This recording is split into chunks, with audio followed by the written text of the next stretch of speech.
नमस्कार, आप देख रहे हैं सी न्यूज़ भारत। मैं हूं आपके साथ ज्योति श्रीवास्तव। वक्त हो गया है बुलेटिन का। इस बुलेटिन में हम आपको दिखाएंगे कि आखिर कैसे जौनपुर में दोस्त के साथ नहाने गया 15 वर्षीय बच्चा पानी में डूब गया। फिर मोतिहारी में हुई एक सड़क दुर्घटना की जानकारी भी आपको देंगे। साथ ही जानेंगे पाकुड़ में किन मंत्रियों का किया गया पुतला दहन। इन तमाम खबरों पर विस्तार से करेंगे चर्चा। आजमगढ़ थाना फूलपुर में तैनात आरक्षी के साथ ग्रामीण क्षेत्र में जांच के दौरान एक व्यक्ति द्वारा अभद्रता की गई, जिसका वीडियो सोशल मीडिया पर वायरल हो गया।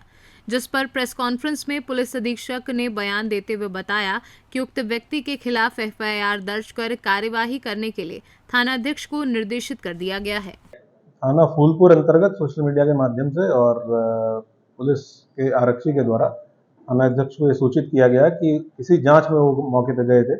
उस जांच के दौरान किसी एक व्यक्ति के द्वारा उनके साथ अभद्रता की गई और सरकारी कार्य में बाधा डाली गई। तो इस वीडियो का संज्ञान लेते हुए थानाध्यक्ष फूलपुर को निर्देशित कर दिया गया है कि तत्काल FIR पंजीकृत करके संज्ञान में ये भी आया है कि इस व्यक्ति के ऊपर पूर्व से भी मुकदमे पंजीकृत है। तो जो भी निरोधात्मक कार्रवाई है वो भी सुनिश्चित की जाएगी और FIR पंजीकृत करते हुए गिरफ्तारी सुनिश्चित की। आजमगढ़ से सी न्यूज़ संवाददाता CB भास्कर की रिपोर्ट।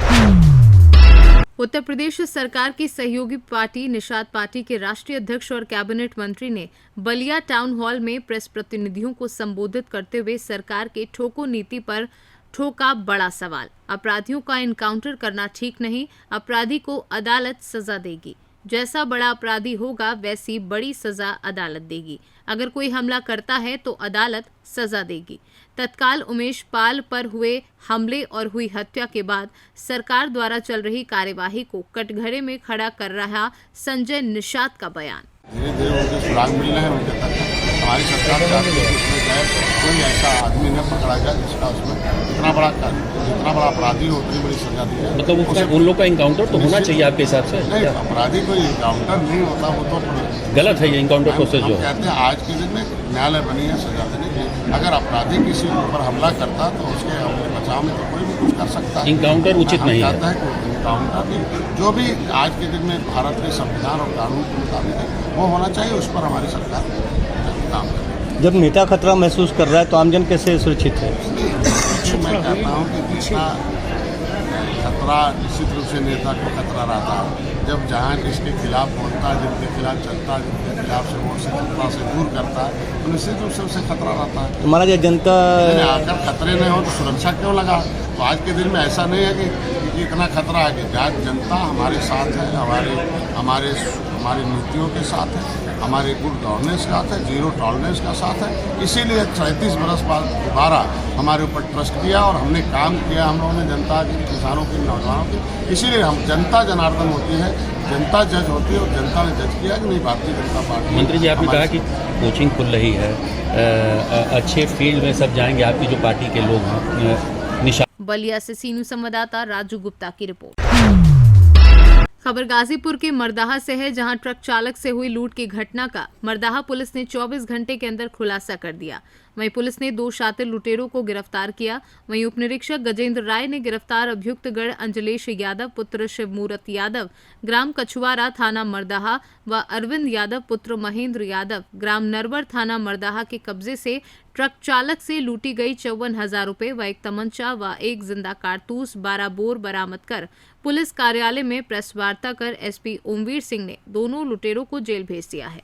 कल शाम को करीब 5:30 बजे थाना मरदा पे एक सूचना प्राप्त हुई थी। ट्रक ड्राइवर ने दी थी कि उसके साथ करीब 59,000 रुपए की लूट हो गई है। इस सूचना पे तत्काल स्थानीय पुलिस और हमारे क्षेत्राधिकारी एडिशनल SP देहात भी मौके पर पहुंचे। वहाँ आसपास के जो CCTV हैं उन्हें खंगाला गया। उनमें एक संदिग्ध मोटरसाइकिल दिखाई दी जिस पे ट्रक ड्राइवर ने भी संदेह व्यक्त किया। जब उसे पुलिस द्वारा उस मोटरसाइकिल की और अधिक छानबीन की गई तो उनमें से एक अपराधी पुलिस की पकड़ में आ गया, जिसे ट्रक ड्राइवर द्वारा पहचान लिया गया था देर रात में। और फिर उसी की पूछताछ करते हुए उसका दूसरा साथी भी पुलिस द्वारा गिरफ्तार किया गया। उनके पास से जो लूटी गई धनराशि है वो, जो घटना में प्रयुक्त मोटरसाइकिल थी वो, और जो इनके द्वारा अवैध हथियार इस्तेमाल किए गए थे लूट में उसकी बरामदगी की गई है। ये एक उत्कृष्ट कार्य मर्दा पुलिस द्वारा किया गया है, जिसमें रिकवरी और बदमाश दोनों ही 24 घंटे से पहले बरामद कर लिए गए और गिरफ्तार कर लिए गए। इनमें से एक अपराधी शातिर है, वो पड़ोस का ही एक थाना बिरनो है, वहाँ का रहने वाला है। पूर्व में भी 2 बार वो जेल जा चुका है। दूसरे का आपराधिक इतिहास ढूंढा जा रहा है, स्थानीय थाने पे नहीं मिला है, अन्य थानों से जानकारी की जा रही है। गाजीपुर से सी न्यूज संवाददाता रामू चौरसिया की रिपोर्ट। लातेहार जिले के बालूमाथ थाना क्षेत्र के अंतर्गत मकैया ताड़ गांव के निकट रेलवे पटरी पर एक युवक का शव बरामद हुआ है। मृतक की पहचान नहीं हो पाई है। शव को देखने से ऐसा प्रतीत हो रहा है कि युवक की हत्या कर शव को रेलवे ट्रैक पर फेंक दिया गया है। दरअसल गुरुवार को कुछ लोगों ने बालूमाथ थाना क्षेत्र के मकैया टांड गांव के निकट रेलवे ट्रैक पर एक युवक का शव पड़ा हुआ देखा। ग्रामीणों ने इसकी सूचना स्थानीय पुलिस को दी। सूचना मिलने के बाद पुलिस बल ने तत्काल घटनास्थल पर पहुंचकर मृतक के शव को कब्जे में लिया। हालांकि मृत युवक की पहचान नहीं हो पाई है। पुलिस के द्वारा युवक की पहचान करने का भी प्रयास किया जा रहा है। पुलिस ने युवक के शव को पोस्टमार्टम के लिए लातेहार सदर अस्पताल भेज दिया है। युवक के शव को देखने से ऐसा लग रहा है कि उसकी हत्या कर शव को रेलवे ट्रैक पर फेंक दिया हो। हालांकि पुलिस अभी कुछ भी कहने से इनकार कर रही है। पुलिस का कहना है कि पोस्टमार्टम रिपोर्ट आने तथा पूरे मामले की छानबीन करने के बाद ही इस मामले में कुछ कहा जा सकता है। जिस रेलवे ट्रैक पर युवक का शव बरामद हुआ है, उस ट्रैक पर यात्री ट्रेन का संचालन नहीं होता है। इस ट्रक का उपयोग सिर्फ मालगाड़ी से कोयला ढोने के लिए किया जाता है। ऐसे में रेलवे ट्रैक पर युवक का शव मिलने से कई प्रकार की संभावनाएं उभर कर सामने आ रही हैं। वहीं बालूमाथ के इलाके में बड़े बड़े कोयला खदान खोलने के बाद अपराधियों की चहलकदमी इस इलाके में काफी बढ़ गई है। कोयला के कारोबार में अवैध पैसे की कमाई करने को लेकर भी अपराधी इन दिनों सक्रिय हैं और क्षेत्र में दहशत का माहौल है। झारखंड से सी न्यूज संवाददाता मोहम्मद अरबाज की रिपोर्ट। बयाना में आज शहीद दिवस के अवसर पर स्थानीय प्रशासन की ओर से अहिंसा मार्च निकाला गया व शहीदों का भावभीनी स्मरण करते हुए उन्हें पुष्प अर्पित कर श्रद्धांजलि दी। अहिंसा मार्च पंचायत समिति तिराहे स्थित स्वतंत्रता संग्राम सेनानी स्मारक से शुरू होकर शहीद भरत सिंह के स्मारक से होते हुए गांधी चौक पहुंचकर विसर्जित हुआ, जिसमें उपखंड अधिकारी अमीलाल यादव, तहसीलदार अमित शर्मा, CBO दिनेश तंवर सहित अन्य विभाग के अधिकारी व कर्मचारी, शिक्षक एवं स्कूली बच्चे व कांग्रेस कार्यकर्ता आदि भी शामिल थे, जो शहीद भगत सिंह, राजगुरु व सुखदेव के जयकारे लगाते चल रहे थे। राज्य सरकार के दिशा निर्देशों के अनुसार शहीद भगत सिंह, राजगुरु और उनकी पुण्यतिथि थी, उसके उपलक्ष्य में उनको याद करते हुए और गांधी दर्शन के ऊपर गांधी अहिंसा मार्च का एक प्रोग्राम रखा गया था, जो हमने शहीद स्मारक से और यहाँ तक आयोजन किया है, जिसमें बहुत अच्छा पार्टिसिपेशन लोगों का रहा और सभी शहीदों को याद किया गया है। राजस्थान से सी न्यूज संवाददाता लोकेंद्र शर्मा की रिपोर्ट। आजमगढ़ थाना निजामाबाद के फरेहा पुलिस चौकी में तैनात आरक्षी से शादी का झांसा देकर शारीरिक शोषण करने वाले आरक्षी नफीस अहमद के खिलाफ आज पीड़ित आरक्षी पुलिस अधीक्षक अनुराग आर्य के जन सुनवाई कार्यक्रम में पहुंची, जिस पर पुलिस अधीक्षक अनुराग आर्य ने वर्तमान समय में तैनात भदोई आरक्षी के खिलाफ मुकदमा पंजीकृत कर कार्यवाही के लिए आदेशित किया है। एक महिला के द्वारा जन सुनवाई में उपस्थित होकर शिकायत की गई कि तत्कालीन समय पे चौकी फरिया थाना निजामाबाद पर आरक्षी नफीस अहमद जो तैनात था, इसके द्वारा इस महिला के साथ शादी का झांसा देकर शारीरिक संबंध बनाए गए और अन्य आरोपों के संबंध में एक तहरीर दी गई, जिसकी जांच कराई गई। जांचोपरांत इस संबंध में थाना निजामाबाद पे एक FIR धारा 376, 313 IPC की दर्ज की गई है। ये आरक्षी वर्तमान में जनपद भदोई में तैनात है। जनपद भदोई को इसके संबंध में यहाँ से पत्र लिखा जा रहा है। विवेचनात्मक कार्रवाई थाना निजामाबाद की पुलिस के द्वारा आगे की जाएगी। कब का मामला है? ये कुछ इनके द्वारा बताया गया है कि काफी समय से इनकी मुलाकात थी और ये लगभग 1 साल पहले यहाँ चौकी फरिया पे तैनात था। उसी टाइम इनका परिचय हुआ था और उसी दौरान की घटना, कुछ एक लंबे अंतराल के दौरान की घटना इनके द्वारा बताई गई है। तो सारे पहलुओं पे इन्वेस्टिगेशन बहुत विस्तृत रूप से की जाएगी और विभागीय कार्रवाई के लिए भी पत्र SP भदोई को भेजा जा रहा है। आजमगढ़ से सी न्यूज संवाददाता CB भास्कर की रिपोर्ट। भाजपा के पूर्व सांसद सोम मरांडी की पहली पुण्यतिथि पर गुरुवार को समाधि पर पत्नी कपूर मुली टुडू व भाजपा के पूर्व बोरियो विधायक ताला मरांडी ने पुष्पमाला अर्पित कर नमन किया। दिवंगत सोम मरांडी की आत्मा की शांति के लिए समाधि स्थल पर 2 मिनट का मौन धारण कर भगवान से प्रार्थना की। इस दौरान ताला मरांडी ने पत्नी कपूर मुली टुडू, पुत्र योगेश मरांडी व 5 पुत्रियों को ढांढस दिया और हौसला बढ़ाते हुए कहा कि भाजपा परिवार आपके साथ है, किसी भी परिस्थिति में पार्टी आपके साथ रहेगी। इस मौके पर एसटी मोर्चा के सदस्य दानियल किस्कू, मुखिया शिव टुडू, तरुण मंडल व कई लोग उपस्थित थे। झारखंड से सी न्यूज संवाददाता प्रशांत मंडल की रिपोर्ट। मामला प्रतापगढ़ जनपद के अंतु थाना क्षेत्र के पारा हमीदपुर के अमीलहना गांव का है, जहां पर अमीलहना गांव निवासी शकुंतला देवी पत्नी शिवपूजन वर्मा पर पड़ोसी दबंगों ने लोहे की रॉड से हमला किया। महिला शकुंतला देवी बुरी तरह घायल हो गई, जिसे प्राथमिक उपचार के बाद सीएचसी संडवा चंडिका से जिला अस्पताल रेफर किया है। पीड़ित महिला ने आरोप लगाया है कि पड़ोसी दबंगों द्वारा मारा पीटा गया, जिसकी शिकायत 19 मार्च को लिखित रूप में थाना अंतु को दी, लेकिन 4 दिन बीत जाने के बाद भी अब तक हमलावरों पर पुलिस ने कोई मुकदमा दर्ज नहीं किया है, उल्टा दबंगों द्वारा धमकी मिल रही है। क्या नाम है आपका? शकुंतला देवी। घर कहाँ पड़ता है? कहाँ? अच्छा, थाना कौन सा है? अंतु। तो क्या घटना हुई थी? 19 तारीख का एक बार दिन रहा है 5 बजे। कितनी तारीख को? 19 तारीख। 19 तारीख। हाँ, आगे बताइए। मैं अकेले खेत में रही थी, पीछे से मार गई। अच्छा, मारे पीटे हैं आपको? कौन कौन मारा है? रह गई उसमें मैं घिरा के लाज जाता था। अच्छा, अरहर के खेत में घिरा करके उसके बाद मारा पीटा गया। कौन कौन मारने में कौन कौन था? रंजीत और विक्रम। किस गांव के हैं ये? हेरहनिया। थाना कौन सा है इनका? थाना अंतु। तो कितनी चोटें आई हैं आपको देख सकते हैं? हाथ में ज़्यादा चोटें लगी, हाथ में फ्रैक्चर हुआ है, हाथ टूट गया है। अच्छा, किस चीज़ से मारे थे? सरिया से। अब इसकी शिकायत आपने कहीं की? नहीं, इसकी शिकायत आपने लिखित रूप में कहीं दी कि नहीं दी? कहाँ पे दी है? किस थाने में? अंतु थाने में। अभी तक एफआईआर हुई कि नहीं हुई? अभी एफआईआर दर्ज नहीं हुई। मतलब इतना मारा पीटा गया दबंगों द्वारा आपको? मेरी देवरान परसों भी देखने आई थी जी। घर पे गई, मेरे देवर मेरी देवरान को उसको पट्टा लेके दबा रहा है। अच्छा, पट्टा लेके दौड़ा रहे हैं? अभी भी धमकी दे रहे हैं मारने पीटने की? दे रहा है। एप्लीकेशन आपने लिखित शिकायत भी अंतु थाने में दर्ज करवाई, लेकिन अभी तक एफआईआर नहीं हुआ? एफआईआर नहीं लिखे। अच्छा, एफआईआर नहीं किया गया। क्या कह रहे हैं एफओ साहब, क्या कह रहे हैं? एफओ से बात किया था आपने? गया था। हाँ, आप कौन हैं? हम इनके पति हैं। अच्छा, आप इनके पति हैं। अब बताइए पूरी घटना। हम अभी आज सुबह गए थे जी। तो बोले कि जो है अभी आपकी तहकीकात होगी। अच्छा, तहकीकात लिखा जाएगा। एप्लीकेशन आपने कब दिया था? 19 तारीख को। 19 तारीख को? हाँ जी। अभी तक मुकदमा पंजीकृत नहीं हुआ? नहीं, पंजीकृत नहीं किया गया। कौन कौन मारा है इनको? विक्रम और रंजीत। किस गांव के हैं? ढेरानिया गाँव के। किस तारीख का मामला है ये? 19 तारीख का। 19 इसी महीने? इसी महीने में 19 तारीख को। मतलब इनका हाथ फ्रैक्चर हो गया है? फ्रैक्चर हो गया है। इस समय आप जिला चिकित्सालय में इनको भर्ती करवाए हैं। हाथ का ऑपरेशन हो गया? हाँ जी। कब हुआ? कल हुआ। कल हुआ। हाँ जी।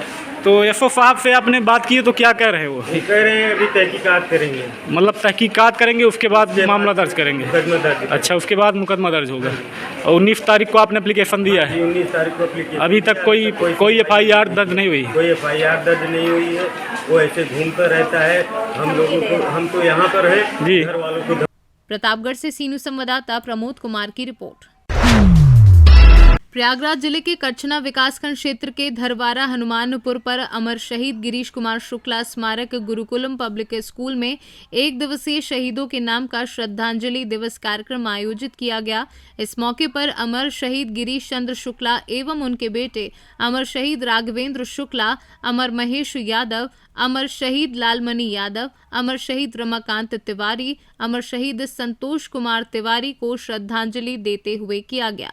इस मौके पर कार्यक्रम में मुख्य अतिथि के रूप में पहुंचे प्रयागराज जिले के जिला पंचायत अध्यक्ष डॉक्टर बीके सिंह के साथ डॉक्टर भागवत प्रसाद पांडे, यमुनानगर जागृति मिशन पब्लिक प्रमुख प्रतिनिधि कमलेश द्विवेदी, योगेश शुक्ला, ज्ञान सिंह पटेल ने शहीदों को स्मृति चिन्ह पर माल्यार्पण करते हुए अमर शहीदों को सलामी दी। इस मौके पर सुरेश शुक्ला, प्रोटोकॉल मंत्री बीनू सिंह, प्रबंधक जीएस एकेडमी धरवारा, राम मनोहर लोहिया, अलख नारायण व अन्य लोग उपस्थित रहे। ये हमारा एक राष्ट्रीय पर्व है। मेरी अपनी बात है कि मैं इसे पूरे देश ही नहीं, विदेशों में भी जहाँ भारतीय हैं उन्हें गर्व का अनुभव होना चाहिए। आज हमारे शहीदों का शहीद दिवस पूरे हिंदुस्तान में हर जगह मनाया जाता है। इसी क्रम में यहाँ हम अमर शहीद गुरुकुलम पब्लिक स्कूल में शहीद दिवस का आयोजन किए हैं, जिसमें जमुना पार के सभी शहीदों के चित्र पर माल्यार्पण के साथ हम उनको नमन और वंदन। आपका परिचय जानना चाहेंगे? राम मनोहर मिश्र, मंडल महामंत्री, भारतीय जनता पार्टी मंडल प्रदेश। उन्होंने शहादत दिया जी। ये सौभाग्य है कि हमारे कचना का कि हम शहीद दिवस कागज़ पे नहीं, व्यक्तिगत उनके परिवार और उनकी शहीद पत्नियों के साथ मना रहे हैं जी। और ये बहुत सुकून दे रहा है जी। दूसरी बात ये दर्द बहुत दिनों से था हमारे शहीदों को, सेनानियों को जी। और पहली बार जिला पंचायत अध्यक्ष जी ने ये बहुत दिनों से इच्छा थी कि शहीद द्वार बनाए जाएं और अब वो दिन साकार होने जा रहा है। मेरा मानना है कि मैं डॉक्टर साहब को जितनी अच्छी तरह से जानता हूँ, उन्होंने जिला पंचायत की तस्वीर बदली है, गांव की भी तस्वीर बदली है। हरदम वो तैयार रहते हैं और जो कहते हैं वो करते हैं। शहीद द्वार तो निश्चित तौर पर बनेगा और भी आगे बढ़ करके पूरे हमारे शहीद परिवार एक परिवार की तरह से जुड़े हैं। हर तरह से हम लोग साथ रहते हैं, उनके चिकित्सा से, उनके किसी भी व्यक्तिगत रूप से एक परिवार की तरह, सिरमौर की तरह से हमारे शहीद परिवार पूरे जमुना पार वर्ग हैं और जागृति मिशन उसमें लगा रहता है और कोई कमी नहीं आने पाएगी। छोटे छोटे बच्चे थे तब से मैं जुड़ा हूँ और उनको बहुत संबल प्रदान किया गया और जितने शहीद परिवार हैं, जितने सेनानियों के परिवार हैं, हम लोगों की टीम है। डॉक्टर साहब भी चिकित्सा जगत से हैं, समाज चिकित्सा अपने आप में एक समाज सेवा है। उसी का एक रूप ये है कि हम लोग जितना बन सके वो करें। आपका परिचय जानना चाहेंगे? मैं डॉक्टर भगवत पांडे, संयोजक जमुना पार जनता। ठीक सर। पूरे देश भर में आज 23 मार्च को शहीद दिवस मनाया जाता है। शहीद भगत सिंह जी का बलिदान दिवस है और यहाँ भी इस गांव से, इस परिवार से भी 2 लोग शहीद हुए, गिरीश जी और राजन जी जी 2 नाम के। और इस जमुना पार के और शहीदों को भी यहाँ से नमन किया जा रहा है। उनके लिए जिला पंचायत की तरफ से स्मृति द्वार बनवाए जा रहे हैं। अगर उनके घरों तक जाने की सड़कें नहीं हैं तो सड़कों का निर्माण हो चुका होगा। अगर कोई कमी रह गई तो मेरे डिपार्टमेंट के द्वारा बनवाया जाएगा। साथ में मेरे बाइक होने लगे कमलेश दुबे जी हैं, ब्लॉक प्रमुख कल्चना, जो भी इनके द्वारा मदद है वो भी की जाएगी। जमुना पर जागृति मिशन के डॉक्टर भगवत पांडे जी मेरे साथ मौजूद हैं। हम लोगों के एक ग्रुप है, पूरे सभी लोग और गांव के यहाँ के प्रधान जी लोग हैं और सब लोग मिल करके सैनिक के परिवारों को कोई भी परेशानी ना हो, उनको पूरा उचित सम्मान मिले, उनके परिवार को न शासन के न प्रशासन के द्वारा न कहीं भी उत्पीड़न ना हो और कहीं भी उनको असावधानी और परेशानी ना हो और उनको उचित सम्मान के साथ में बैठने का दर्जा मिले, काम का दर्जा मिले। उनका परिवार जो लड़खड़ा गया है अच्छी ऊंचाइयों को प्राप्त करें। हम सभी लोगों की तरफ से यही सोचते हैं। आज बच्चों के द्वारा जो प्रस्तुति दी गई शहीद स्मारक में और श्रद्धांजलि दिवस में, उनके बारे में क्या कहना चाहेंगे? छोटे छोटे नन्हे बच्चों ने जो आज मैं ही कि आप सभी लोग देख सकते हैं कि बदलता हुआ भारत की बदलती हुई तस्वीर जी। और आप देख सकते हैं कि भोजपुरी से हम लोग स्टार्ट किए हैं, खड़ी बोली में आए। पहले कोई खड़ी बोली में बात करता था तो लोग मुस्करा के हंस देते थे, अब बच्चे इंग्लिश में बात कर रहे हैं। इंग्लिश इसलिए नहीं कि हमको भारतीय संस्कृति छोड़नी है, इंग्लिश इसलिए सीखी जा रही है कि हमको अंग्रेजों को परास्त करना है, अंग्रेजों को। आपका परिचय जानना चाहेंगे? मेरा परिचय, मैं डॉक्टर वीके सिंह पेशे से चिकित्सक हूँ, राजनीति में फंसा हुआ हूँ। धन्यवाद। मूल समय दे करके हम लोगों को कृतार्थ किया। और रही बात आज के कार्यक्रम की, ये तो मेरा विकासखंड का मामला है। मैं पूरे देश के शहीदों को आज ये आश्वस्त करना चाहता हूँ कि ये हमारी सरकार, प्रदेश की और देश की सरकार सदैव आपके साथ निरंतर हर मोड़ पर, हर मोर्चे पे आपके साथ खड़ी रहेगी। आपको किसी भी प्रकार की कोई कमी नहीं होगी। यदि कोई समस्या होती है तो आपके साथ हम लोग कंधे से कंधे मिला के साथ। पूरे जमुना पार में लगभग दर्जनों शहीद हैं जिनके स्मृति में अभी तक द्वार नहीं बने हैं। तो आज डॉक्टर साहब ने कहा है, जिला पंचायत अध्यक्ष महोदय ने कहा है कि मैं जल्द ही इसको पूरा करवाऊंगा, लेकिन अभी तक देखने वाली बात रही है कि अभी तक ये सब चीज़ें पूरी नहीं हुई हैं। आप एकदम चिंता न करिए, इसके पहले कोई दूसरे जिला पंचायत अध्यक्ष हो सकता है घोषणा किए हों, लेकिन एक आज के डेट में एक शानदार जिला अध्यक्ष द्वारा जो घोषणा की जा रही है, उनके कथनी करनी में अंतर न महसूस करिए। यही एक द्वार की बात नहीं कर रहा हूँ, जमुना पार में जितने भी शहीद हैं, डॉक्टर साहब ने मंच से कहा है कि प्रमुख जी आप लोग और डॉक्टर भगवत पांडे जी के सहयोग से जितने भी शहीदों के द्वार हैं बनाने की आवश्यकता है, उसके धन की कमी नहीं होने पाएगी। ये डॉक्टर साहब ने आपको मंच के माध्यम से ही कह दिया है। हमें उम्मीद है कि डॉक्टर साहब जल्द ही जमुना पार के सभी शहीदों को जहाँ द्वार नहीं बने हैं वहाँ द्वार बनाने का कार्य करेंगे। हमें पूरा उम्मीद और विश्वास है। आपका परिचय जाना। कमलेश द्विवेदी, ब्लॉक प्रमुख प्रदीप कर। हम लोग प्रतिवर्ष शहीद दिवस इसी प्रकार मनाते हैं। देश भर के शहीदों को नमन करते हैं, याद करते हैं। यमुना पार के जो शहीद हैं उनको भी नमन करते हैं, याद करते हैं। यमुना पीछे लगी हुई है, आप देख सकते हैं। देखिए, आपके माध्यम से यमुना पार की नहीं अपनी देश भर की जनता को मैं कहना चाहता हूँ, हमने जो खोया है दूसरा कोई ना खोए, इसीलिए आज भी शहीद होता है। हमें शहीदों के साथ साथ जो सरहद पे तैनात है शहीद, उनका भी सम्मान करते रहना चाहिए और देश प्रेम को जागृत करने के लिए निरंतर अगर हम जैसे लोग कार्यक्रम कर रहे हैं उसमें सहभागिता देनी चाहिए और सहयोग करना चाहिए। बहुत मेरा नाम नागिन शुक्ला है, मैं अमर सिंह कुमार शुक्ला हूँ। प्रयागराज से सीनू संवाददाता मंगला प्रसाद पटेल की रिपोर्ट। एक दिवसीय दौरे पर रायबरेली पहुंचे पीयूष मौर्या ने एडीजी जोन ने एसपी ऑफिस व महाराजगंज में बने सेंट्रल यार्ड का निरीक्षण किया। एडीजी जोन निरीक्षण करने के बाद मीडिया से रूबरू हुए। रायबरेली में अपराधों की समीक्षा करने आज अपने एक दिवसीय दौरे पर एडीजी जोन लखनऊ के पीयूष मौर्या पहुंचे, जहां सर्वप्रथम जिले के महाराजगंज थाना क्षेत्र में बनाए गए सेंट्रल यार्ड का निरीक्षण किया। निरीक्षण के दौरान आवश्यक दिशा निर्देश भी दिए, साथ ही एसपी कार्यालय का भी निरीक्षण किया और मिली खामियों को लेकर पुलिस अधिकारियों व कर्मियों को निर्देशित किया। इसके बाद एडीजी ने एसपी ऑफिस के किरण हॉल में मीडिया से रूबरू होते हुए जनपद की समस्याओं पर चर्चा की। तदुपरांत पुलिस लाइन पहुंचकर जिले के पुलिस अधिकारियों के साथ बैठक कर अपराध की समीक्षा भी करेंगे। सर, आज रायबरेली आगमन हुआ है, पहली बार आपका निरीक्षण किया, क्या निरीक्षण मिला और क्या दिशा निर्देश अधिकारियों को दिए गए हैं? देखिए, आज जनपद रायबरेली में मेरा पहला भ्रमण है और मकसद था कि मैं सभी अधिकारियों से एक बार वार्ता कर लूं और जो शासन की अपेक्षाएं हैं उनसे मैं निर्देश है उनसे सभी को अवगत करा दूं। यदि भी सभी को पहले से जानकारी है, पर एक सुपरवाइजरी अधिकारी के तौर पर यहाँ पर आकर जनपद में यहाँ की कार्यालय, पुलिस लाइन, थाने और यहाँ के अपराध को ख़त्म करने के लिए जो कार्रवाई की जा रही है उसका आकलन मेरे स्तर से भी करना ज़रूरी था, इसीलिए मैं आया हूँ। साथ ही आप सबसे भी मिल पाऊँ, ये भी एक कार्यक्रम में पहले से ही आपसे वार्ता करके मैंने कहा था और इन्होंने उसको ऑर्गेनाइज़ भी किया हुआ था कि मैं पत्रकारों से मिलकर जो हम करना चाह रहे हैं, जो शासन की अपेक्षाएं हैं और जो आप लोगों के सुझाव हैं उसके बारे में हम यहाँ मिलकर आपस में इंटरेक्शन कर जानकारी कर सकें, इसलिए मैं आया है। सर, यहाँ आगमन के दौरान क्या मिला आपको देखने में और क्या बेहतर किया जा सकता है, उसको लेकर क्या रूपरेखा तैयार की जा रही है? जैसे आपने बता दी व्हाट्सएप एप्लीकेशन है, इस तरह की क्या क्या चीज़ें आप नहीं बता दें? नहीं, देखिए, मैंने आपको अभी जो कहा वो एक मैं से उदाहरण के तौर पे कह रहा था कि बदलते हुए समय के साथ जो भी तकनीक, टेक्नोलॉजी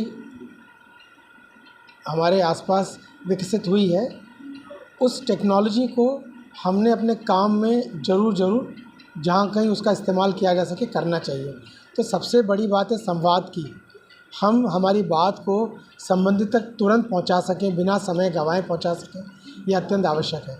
तो जो चीज़ मोबाइल के ज़रिए संभव है मोबाइल के ज़रिए करें, स्मार्टफोन के ज़रिए संभव है स्मार्टफोन के ज़रिए करें, ईमेल के ज़रिए हम अलग अलग समय पर शिकायतें प्राप्त करते ही रहते हैं, उनको हम जो है निस्तारण के लिए तुरंत आगे बढ़ा दें। जो व्यक्ति कार्रवाई करने जिसके द्वारा कार्रवाई की जानी चाहिए उसे समस्या का तुरंत पता पड़ जाए कि ये समस्या एग्जिस्ट करती है और उसके बाद हम